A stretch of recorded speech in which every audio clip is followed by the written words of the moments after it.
주님의 이름으로 환영합니다. 여러분 한 분 반갑습니다. 반가우면 얼굴에 이래 웃음을 좀 띠세요. 왜들 그래 심각하게. 예? 여러분 인생을 흔히들 그 항해에 많이 비유를 하죠. 그 망망대해 거기서 어느 순간 파도가 칠지 풍랑이 밀어닥칠지 알 수가 없는 거죠.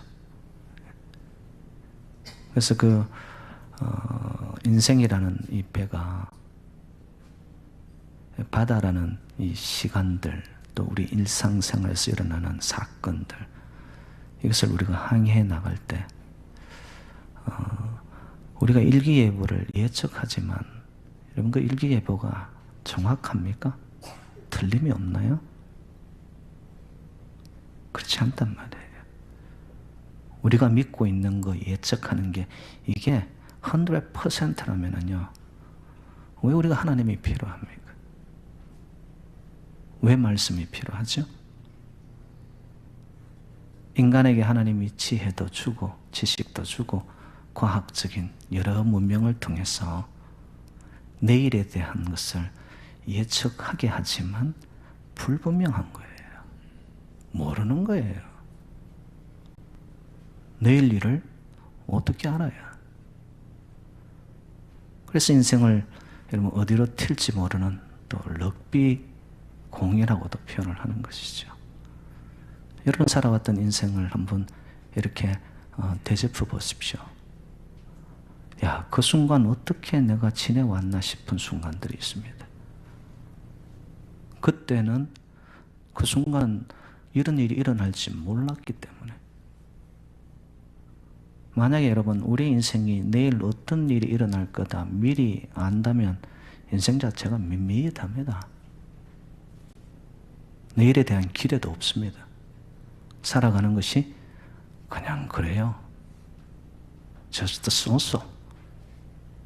근데 우리의 인생을 하나님은 내일에 대한 것을 알지 못하도록 하나님만이 섭리 가운데 다 알고 계시는 줄로 믿습니다. 그러니까 이 인생 항해 속에서 우리의 인생의 키를 어디에 누구에게 맡기고 초점을 이루어야 되냐 이겁니다. 때때로 여러분 생각지도 않은 원치도 않는 어려움들이 닥칠 때가 한두 번이 아니죠. 이럴 때 인간이 느끼는 심리적인 상태가 가장 먼저 이래 두려움이 찾아옵니다. 왜? 너무 크게 보이니까. 이 인생의 파도가 이 일이 이 풍랑이 나를 삼켜버릴 것 같습니다. 그래서 결국 내가 내 마음속에 그 문제와 어려움을 보는 동안 두려움에 쌓이는 거죠.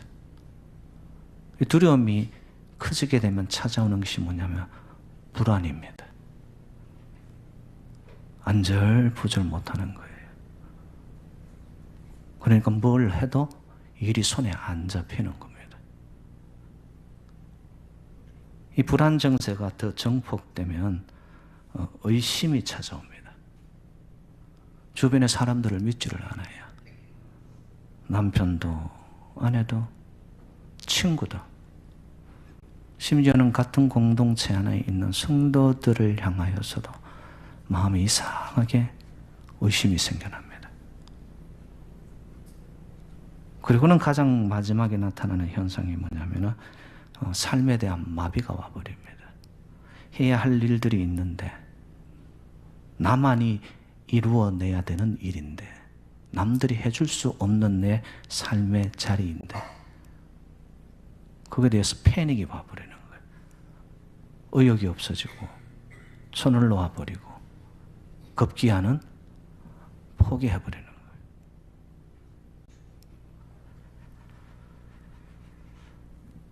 거예요. 여러분 하나님을 모르는 자들이라면 그런 인생에 생각지 않게 불어오는 비바람과 풍랑을 통해서 두려움과 불안과 의심과 다 얼어붙어 버린 듯한 이 삶 속에서 아유 나도 모르겠다 뭐 그래 살아갈 수 있다라고 생각합시다. 근데 저와 여러분들은 여러분 살아계신 하나님이 우리 인생 속에 간섭하시고 하나님께서 반드시 구원의 소망의 항구로 인도하여 가심을 믿으십니까? 그렇다면 우리는 어떻게 해야 되냐 말이에요, 여러분. 사실상 우리는 삶의 비바람과 풍랑이 너무 크게 덮쳐와 버리면은 그 가운데 하나님에 대한 소망과 하나님에 대한 기대마저도 내 마음속에서 진짜 그럴까? 의심이 드는 거예요. 그리고 하나님이 이루어 가시고 성취하시고 반드시 행하실 그런 거에 대한 기대조차도 내 마음속에서 접혀버립니다. 오늘 말씀을 여러분들이 들으면서 자기 자신의 삶에 한번 이래 적용을 하세요. 지금 제가 말씀을 증거하지만 이 증거하는 것이 저 자신에게 외치는 소리입니다. 저와 여러분의 삶은 여러분 대동소이합니다. 흔들리면서 살아가는 거예요. 때때로는 감당치 못할 인생의 어려움들이 우리를 덮쳐옵니다. 자, 이럴 때 저와 여러분들은 하나님을 믿는다면 어떻게 해야 되냐? 어떻게 해야 되냐? 오늘 본문에서도 생각지 않은 전쟁이 갑자기 벌어지게 됩니다. 그러니까 준비도 없는 상황이었죠. 저도 읽진 않았지만 본문 시작에 보면은 모압과 암몬 그리고 마온이라는 세력들이 연합군을 이룹니다. 그리고 여호사밧이라는 왕이 통치하고 있었던 남유다에 그 엄청난 세력들이 갑자기 예고도 없이 쳐들어오는 거예요. 그래서 여호사밧의 신하였던 한 사람이 2절에 보니까 이런 표현을 합니다. 그들이 곧 엔게디에 있나이다. 여러분, 엔게디라는 것은 지금 바로 모압과 암몬과 이러한 마온의 세력 연합군들이 코앞에 와 있다는 거예요. 영어로 표현하면 they are just around the corner. 바로 돌아서면 있는 그런 놀라운 위험한 세력들이 갑자기 들어와 있다는 거죠. 어찌 보면 불리한 겁니다. 감당할 수 없는 현실입니다. 한순간 덮쳐오는 파도와 같은 그러한 상황입니다. 이때 여호사밧이 백성들에게 금식하고 기도할 것을 공포합니다. 믿음의 백성다운 하나의 처방이죠. 여러분, 저와 여러분의 인생 속에 감당치 못하고 예기치 못한 인생의 어려움이 찾아올 때 저희들이 할 수 있는 가장 우선적인 방법은 하나님 앞에 엎드리시기를 주님의 이름으로 축복합니다. 엎드리는 것도 그냥 허공을 치는 기도, 간구가 아니라 금식이라는 것은 여러분 마음의 결단을 가지고 하는, 정말 하나님 앞에 내가 붙잡고 왔던 이 모든 것 다 내려놓고 하나님만을 의지합니다. 끊어내는 거죠. 끊어내는 거. 세상의 걸 끊어내는. 자, 그런 기도를 하도록 공부를 합니다.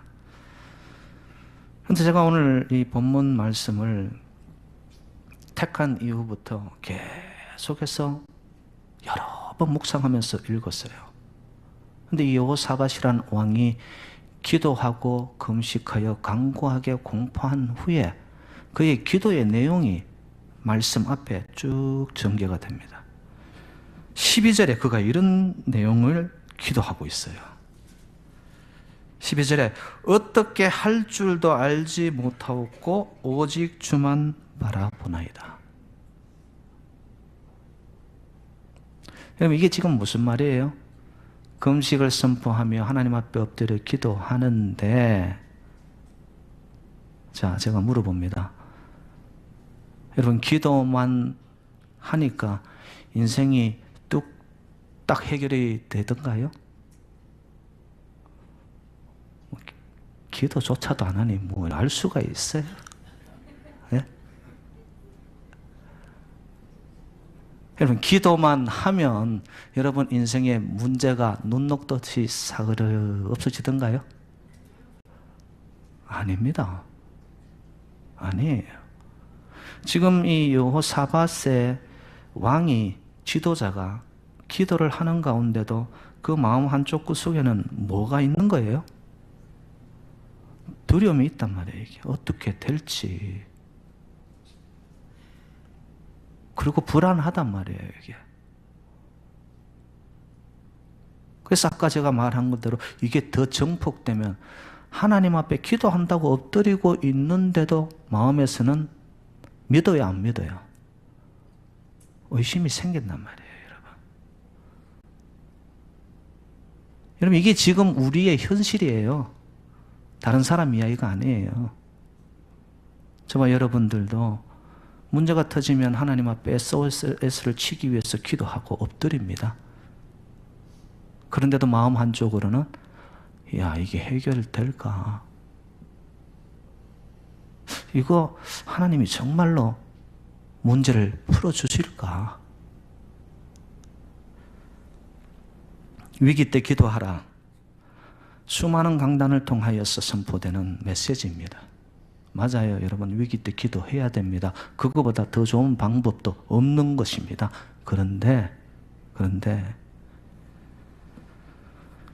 이 말씀을 너무 많이 듣다 보니, 그리고 실질적으로 내가 그런 기도의 자리에 나오지 않다 보니 이 말씀, 위기 때 기도해라, 이 말씀이 식상한 거예요. 결코 내 마음 속에 감동으로 와서 정말로 나도 모르는 사이에 기도의 깊은 곳으로 들어갈 수 없단 말이에요. 오직 주만 바라보라. 어떤 성도님들은 저한테 와서 그럽니다. 목사님이 주만 바라보라고 했어. 그렇게 했는데 목사님, 현실은 하나도 안 바뀌었어요, 이러더라고요.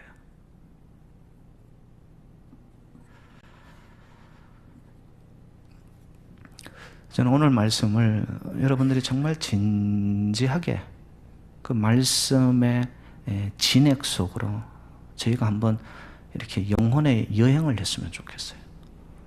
단순히 제가 강단에서 여러분 위기 때 기도하세요, 주만 바라보세요, 이런 차원의 어떤 그런 말씀 말고요. 그렇게 했는데도 안 이루어지는 우리의 현실. 그러면 하나님은 너는 내게 부르짖으라. 내가 내게 응답하겠고 내가 알지 못하는 크고 비밀한 일을 내게 보이리라. 성취하시고 이루시는, 행하시는 그 하나님은 도대체 그러면 거짓말장이이십니까? 아닙니다, 여러분. 하나님보다 신실하시고 하나님보다 정직하시고 하나님보다 앞뒤가 명확하신 이는 아무도 없습니다. 온전하신 이는 하나님 한 분밖에는 없습니다.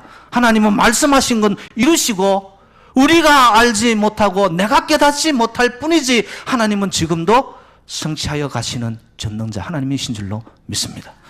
그럼 하나님 어떻게 이루어 가요, 목사님? 나 이렇게 기도하고 있는데요. 여러분, 기도하고 금식하고 나타났던 백성들 가운데 하나님의 역사의 움직임이 있습니다. 여호와의 영이 회중 가운데에서 레이 사람인 야하시엘에게 말씀으로 임하십니다.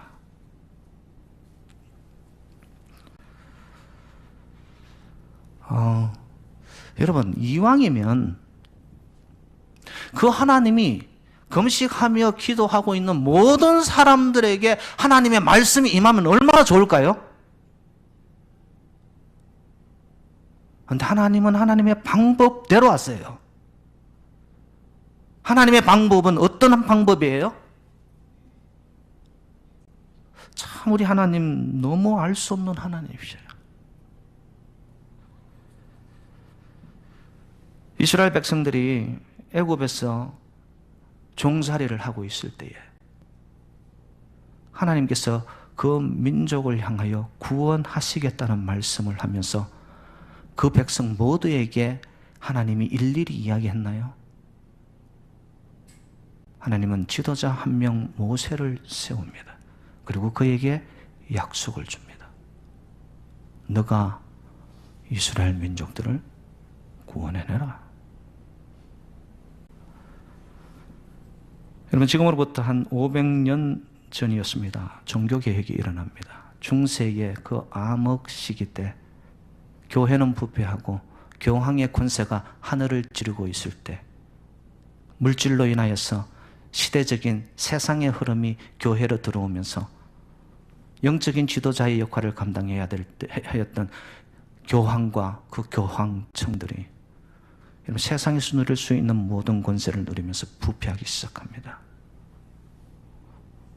그 당시에 교회가 없었을까요? 하나님을 믿는 백성들이 없었을까요? 하나님은 마틴 루터라는 한 사람을 통하여 종교개혁의 해프를 일으킵니다.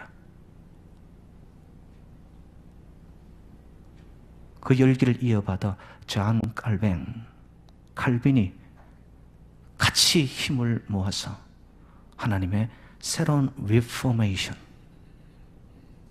새로운 개혁을, 갱신을 일으키게 합니다.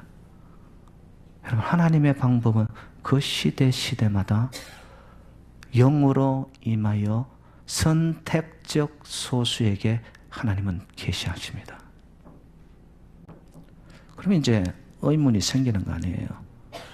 이왕이면 공동체적으로 하나님이 다 말씀을 임하게 해서 모든 사람들이 한 방향을 향해서 가도록 만들면 되지 않느냐? 여러분, 이상하리만큼 하나님은 선택적 소수에게 계시하시고 말씀하신 후에 그들이 공동체의 비전을 주면서 끌고 가게 만드시는 하나님입니다. 그럼 왜 그렇게 하시냐 이거죠, 그러면. 여러분 잘 아실 거예요. 가나안 땅을 앞두고요, 이스라엘 백성들 중에서 정탐꾼을 몇 명을 뽑습니까? 성경도 안 보시나 봐요. 정탐꾼 12명을 뽑죠. 자, 같은 땅을 보고 왔습니다. 여호수아와 갈렙과 나머지 10명의 의견이 같았어요, 달랐어요? 달랐습니다. 여호수아와 갈렙은 그들은 거인족이지만 우리의 밥이다라고 이야기합니다. 나머지 10명의 정탐꾼들은 우리는 그들에 비하면 메뚜기에 불과하다 그럽니다. 상대가 안 된다, 우리는 거기 들어갈 수 없다. 그렇지만 여호수아와 갈렙은 하나님이 함께 하시면 그들은 우리의 밥이야. 여러분, 이게 인간의 속성임을 여러분 아세요?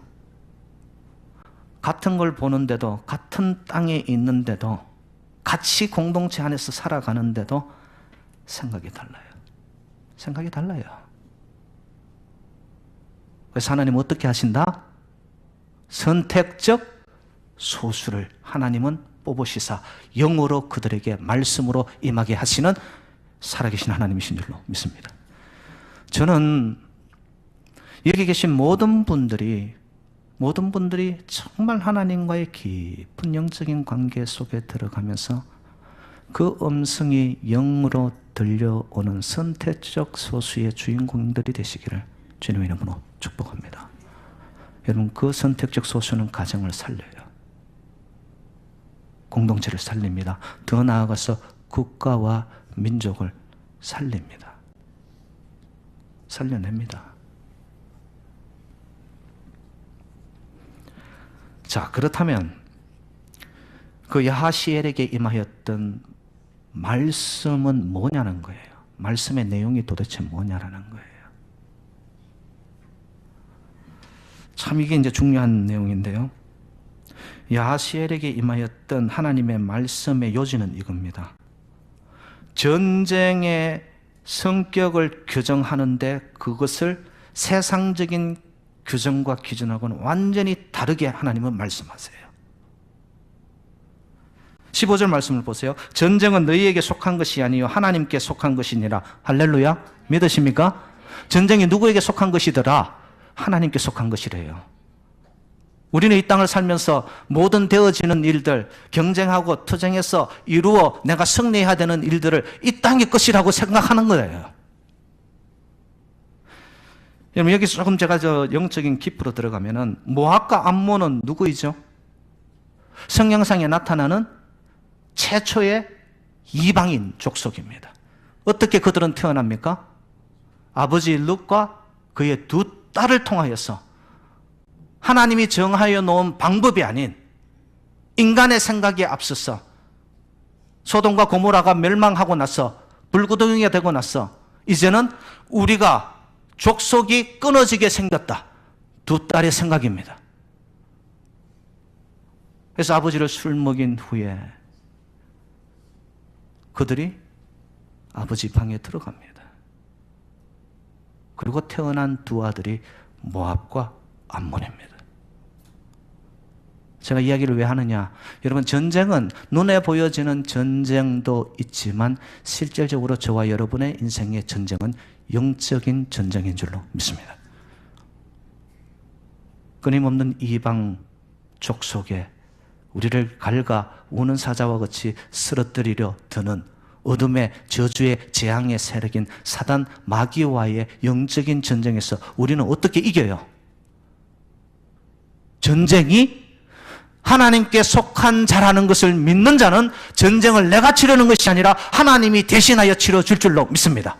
이게 지금 믿음의 백성들이 가져야 할 이 땅을 살아나가는 삶의 영적인 비결인 동시에 이 땅의 현실적인 삶의 비결입니다.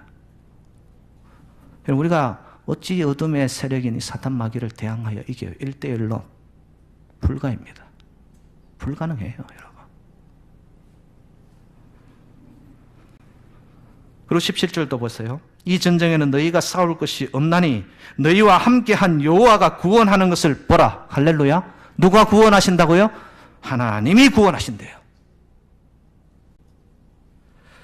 여러분, 전쟁이 우리의 군사력이 얼마나 강한가? 지금 우리의 수가 얼마인가? 우리 손에 잡혀있는 신식 무기와 전쟁 도구는 무엇인가? 이것이 저 원수 마귀 세력보다 훨씬 더 크신가? 여러분, 우리의 생각은 거기에 가 있단 말이에요. 근데 하나님께서 말씀으로 임하여 주는데 그 전쟁의 개념을 완전히 바꿔 놓아버립니다.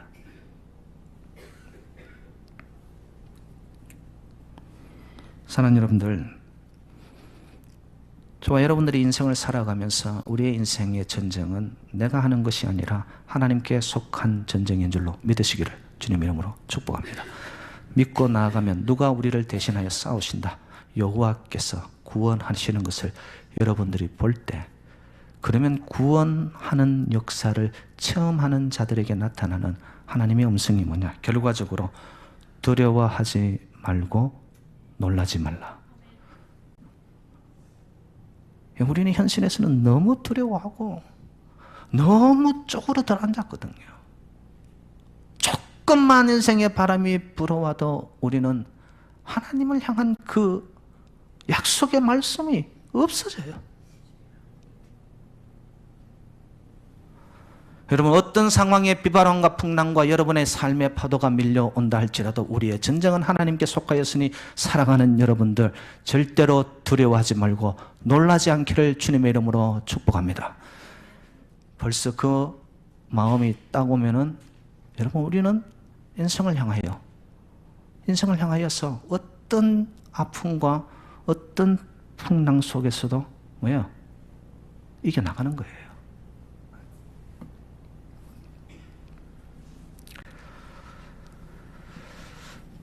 여러분, 하나님의 말씀은 약속이 있는 말씀임을 믿으십니까? 그래서 신구약을 언약이라고 그렇게 표현합니다. 약속이 있는 말씀이라는 겁니다. 그 약속은 뭐냐? 하나님이 함께 하신답니다. 할렐루야. 하나님이 우리를 향하여 나는 내 하나님이다. 그리고 너는 내 백성이야. 그러니까 내가 너와 함께 한다는 거야. 함께 하심의 내용이 그거예요. 여호와 하나님이 우리의 하나님이시래요. 그리고 우리는 그분의 백성이래요. 그러니까 백성인 내가 너희들을 지키시고 인도하시고 구원하시고 함께 하신다고 약속이 있는 거예요. 근데 여기서 이제 잘 들으시기 바랍니다. 이 함께 하심과 구원하심과 하나님이 우리를 살려주시겠다라고 하는 이 말씀들이 수도 없이 성경은 나타납니다. 근데 그것이 약속으로 나에게 오지가 않아요. 여러분, 그 이유가 뭘까요?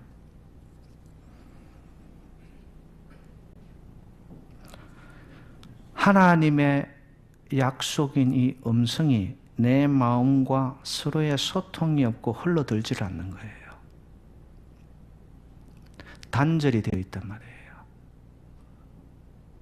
여러분, 단절이 되어 있는 상황 속에서는 아무리 하나님의 말씀을 들어도 그 말씀이 내 말씀으로 오지 않습니다. 제가 한 가지 예를 들겠습니다. 사도행전에 보면은 스데반 집사님의 설교가 나타납니다. 그 말씀이 전체 한 52절로 되어 있어요. 설교 말씀이. 근데 52절 안에 스데반 집사님이 두 사람을 핵심적으로 소개합니다. 첫 번째는 아브라함입니다. 여러분, 아브라함은 믿음의 족상이고요. 하나님께서 그에게 본토 친척 아비 집을 떠나라 했을 때 아브라함이 거기에 대어 놓고 하나님, why? 그리고 where? 그리고는 how? 되묻지 않았습니다. 어디로 가라는 지시, 갈 바를 알지 못하고 아브라함은 하나님의 말씀 그대로를 붙잡습니다. 그리고 다윗이 나타납니다. 여러분, 성경이 증언하는 다윗은 어떤 자였습니까? 하나님의 마음에 맞는 자. 지금 우리가 갖고 있는 성경은 맞는 자. 이전의 성경은 마음에 합한 자. 하나님과 마음이, 영과 영이 소통이 되고 맞고 합하여지니까 하나님의 그 약속의 말씀이 다윗의 말씀이 되어버리는 거예요.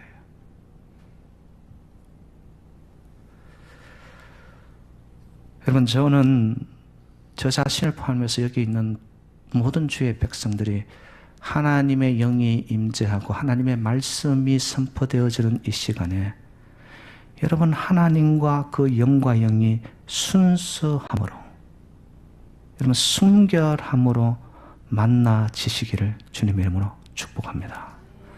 영은요, 조금의 거짓과 내 안에 인간적인 실수와 조금의 포장과 이것저것 갖다 붙이는 익스큐즈들이 너무 많잖아요. 영은 민감하셔서 하나님의 영이 느껴지지 않습니다. 여러분, 정말 하나님의 말씀 앞에 여러분들이 영과 영으로 만나는 신실함과, 영어 표현은 innocence, 정결한 영인 하나님의 거룩한 영이 임재하는 곳에 내 스스로의 삶이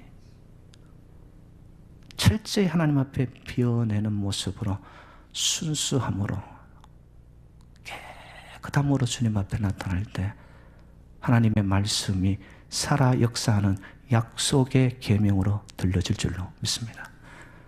우리에게 그게 필요한 거예요. 이 말을 했더니만 스데반을, 그 설교를 듣고 있었던 목이 곧고 마음과 귀에 할례를 받지 아니하였던 대제사장들, 율법학자들, 서기관들이 스데반의 그 설교를 듣고 난 후에 그를 잡아 돌로 쳐 죽이라고 합니다. 여러분, 율법학자 대제사장들은 말씀에 대해서 꿰고 있는 자들이에요. 그들은 어린 시절에서 16세가 되기 전에 모세의 오경, 토라를 다 암송해야 되는 사람들이었어요. 그들은 율법과 성전을 강조하였지만은 스데반은 약속을 강조하는데 약속은 어떻게 들리느냐? 정말 하나님 앞에 순수함으로, 제가 영어 표현으로 하면 triumphant innocence, 한 말씀이 들려도 그 말씀이 원래 그대로 들릴 수 있는 나의 순수한 영혼,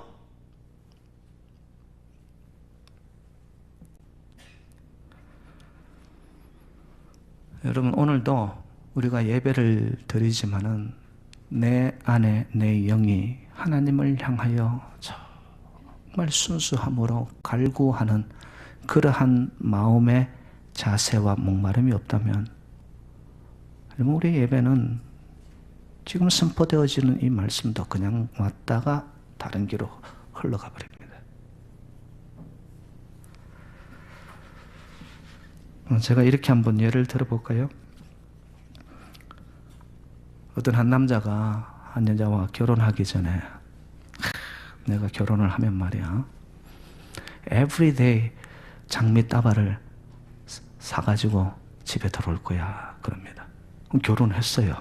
근데 매일처럼 진짜 장미 따발을 들고 들어와요. 근데 이 남자가 장미 따발을 살 때마다 손이 떨리고 살이 떨려요.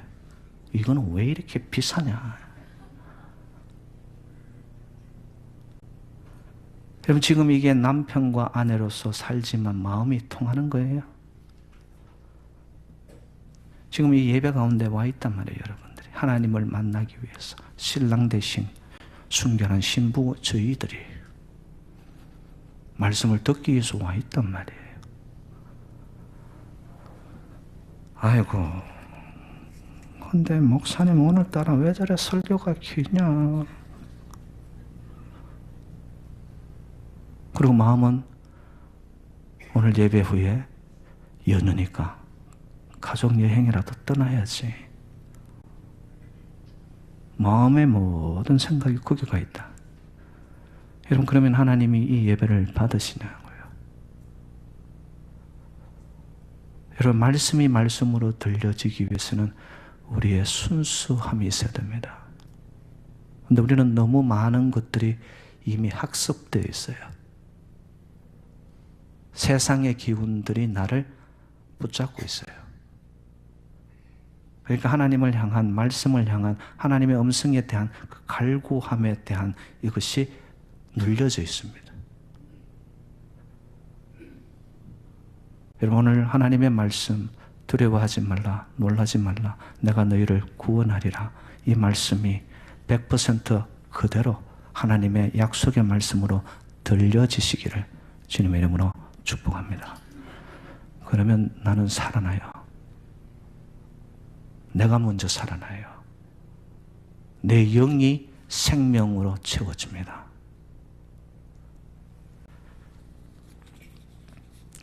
하나님의 말씀이 약속으로 들려지고요, 영적 순수함으로 그것을 붙잡고 한 말씀 속에도 그것을 믿고 가는 그런 자의 삶의 자리는 하나님의 놀라운 역사의 자리가 될 줄로 믿습니다. 그런 것을 체험할 때 말씀 한 구절을 읽는 것이 이게 놀라운 은혜의 순간이 되는 거예요. 이게. 그러면 이 약속의 말씀 앞에 실제적 우리의 삶은 어떻게 살아야 되나? 어떤 자세를 가져야 되느냐?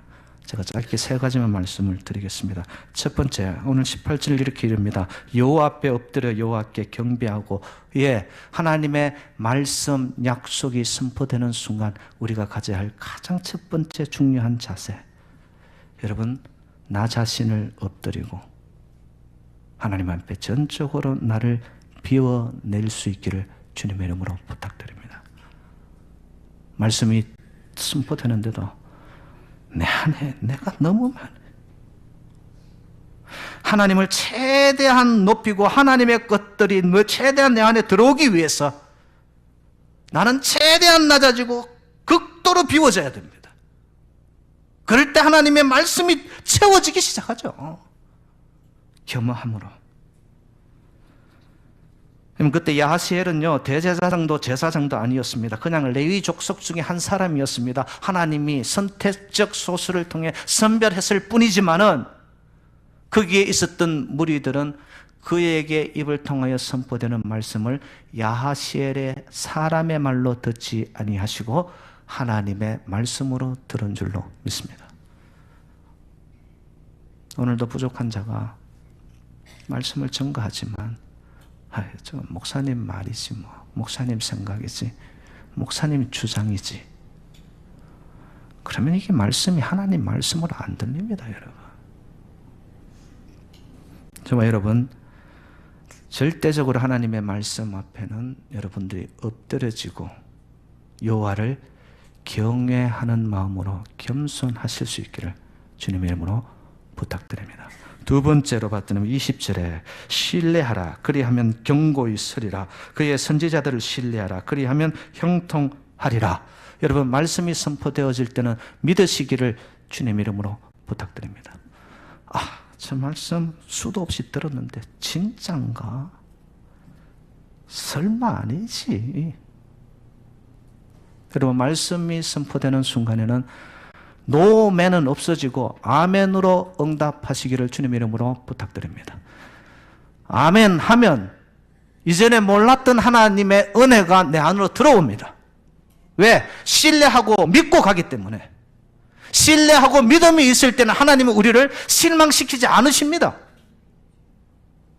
근데 놓으면 그건 부담스럽네, 나하고는 조금 안 맞는 말씀이네. 그러면 여러분은 내가 그 말씀을 거부하고 그 말씀이 나를 붙잡아 가지 않는 동안 내 인생이 경고에 서면은 다행인데, 말씀과 멀어지는 동안 내 마음이, 내 중심이 요동칩니다. 흔들립니다. 말씀이 나에게 약속으로 온 자는 경고에 서는 하나님의 축복이 함께 할 줄로 믿습니다. 말씀을 믿는 거예요. 아멘으로, 아멘으로. 마지막입니다. 그러면 그 말씀에 대해서 나를 겸허히 비워내고 그리고 믿는 걸로만 끝나느냐? 아닙니다. 오늘 본문에 보니까 전쟁을 치르고 있는 상황인데 손 놓고 있는 것이 아니라 20절에 보니까 이에 백성들이 아침에 일찍이 일어나서, 우리는 이런 경우들이 많습니다. 하나님 기도하고, 하나님께 기도하고 말씀 붙잡고 말씀이 내 안에 들어왔고 그 말씀이 두려워하지 마라, 놀라지 말라 하니까 아이고 이제는 나는 좀 손 좀 놓고 있으면 되겠지. 그리고 많은 분들이 저한테 이럽니다. 목사님 기도 부탁드립니다. 여러분, 저에게 부탁드리는 기도만큼 여러분들도 기도하시기를 주님의 이름으로 축복합니다. 내가 기도해야 돼요. 목사님만 의지하고 가는 거, 여러분, 목사도 인간입니다. 아침이 일찍이 일어나서, 그리고 그들은 어떻게 합니까? 21절에 보니까 행진하여, 군대 앞에서 행진하여, 행진하는데 여기서 참 중요한 모습이 하나 나타납니다. 전투 대열 앞에 누구를 앞세우고 있습니까? 찬양대를 앞세웁니다. 여러분, 전술에 있어서 가장 기본적인 것은 뭐죠? 공군이 먼저 때리고, 그죠? 그리고 포병이 어떻게, 공군이 날아가고 포병이 포를 날리고 그러고 나서 보병들이 가는 거 아닙니까? 먼저 적군을 허틀어 놓아야 된단 말이에요. 그러려면 어떻게 해야 될까요? 달리는 마병이라든지. 그런데 찬양대를 앞세웠어요. 여러분, 이게 무슨 의미일까요? 전쟁은 누구에게 속한 것이다? 그렇지만 저는 여기서 찬양대의 중요성을 봅니다. 여러분, 저희들이 이 예배를 드리는 것조차도 하나님을 향하여 가지만, 여러분, 이 한 번 예배를 위해서 흩뜨러뜨리는 어둠의 세력들이 많습니다. 하나님은 여기뿐만 아니라 성경의 여러 군데에서 찬양대를 앞세웁니다. 왜일까요? 그들이 부르는 찬양의 내용이 있습니다. 그들이 감사의 찬양을 시작할 때 하나님의 군사들이 움직입니다. 보십시오, 여러분. 전쟁의 결과가 어떻게 될 줄도 모르는 상황이고요. 전쟁이 시작이 이루는 그때에 이 찬양대들이 감사의 제사를 드리고 감사의 찬양을 드리고 놀라운 깃발을 외치는 데 봤더니만 전쟁의 결과에 관계없는 그들은 벌써 미리 감사를 하고 있더라는 겁니다. 사랑하는 여러분들, 감사는 믿음이 없으면 안 돼요. 그리고 감사는 이미 내 안에 하나님이 주신 평강과 소망과 기쁨이 있을 때 감사가 되어져요. 제가 이렇게 표현할게요. 감사의 지수는 믿음 지수이다. 감사의 지수는 평강 지수와 동일합니다.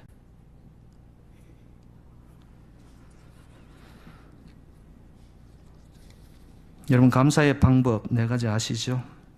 그럼에도, 그러니까, 그럴수록, 그것까지. 다시 한번 할게요.